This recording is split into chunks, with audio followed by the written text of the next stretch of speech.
Did Reed fatally hit him with her car, or did O'Keefe get in a fight inside the house and then end up dead outside?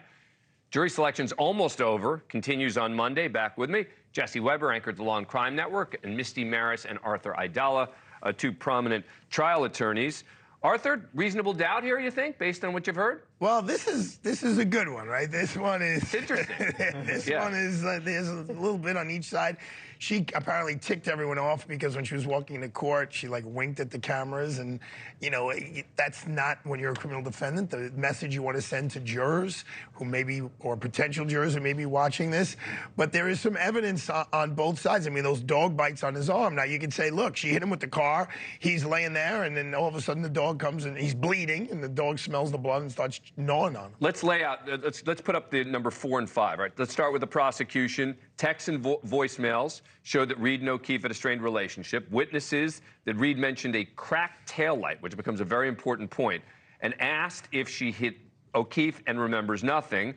Forensic toxicologist talks about her blood alcohol level. The first responders comment, and police say the broken cocktail glass and Reed's shattered taillight at the scene demonstrates she's responsible. The defense says a doorbell cam can show that Reed's taillight was intact at the time until she ended up hitting another car, that O'Keefe's injuries look more like a fight and dog bite.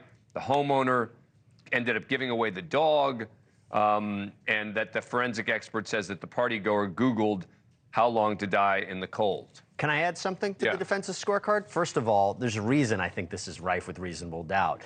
The federal investigation's currently underway into this office, which is a big problem. Why I think you're seeing a lot of support for Reed.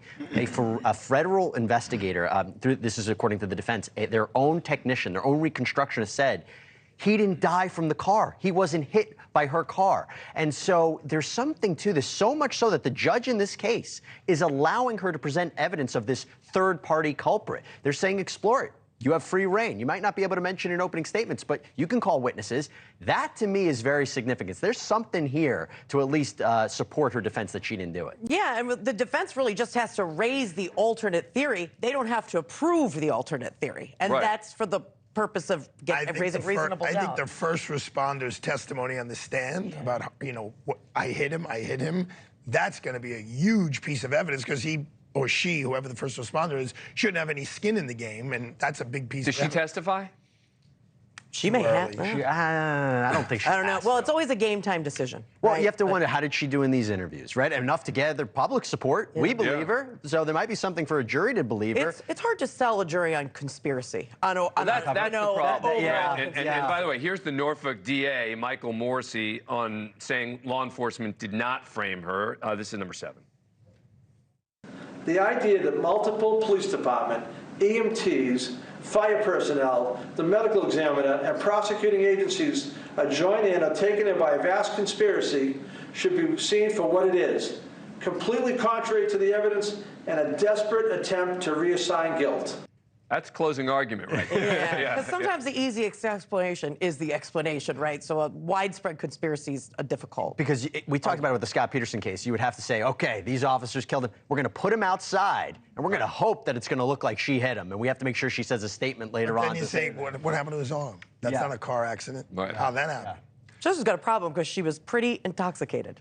At the time, so she may not really know. Well, that's going to be the problem. That if she ends up getting convicted, that will be the theory. Correct. That she didn't remember that she did it. But we shall see. Thank you for watching.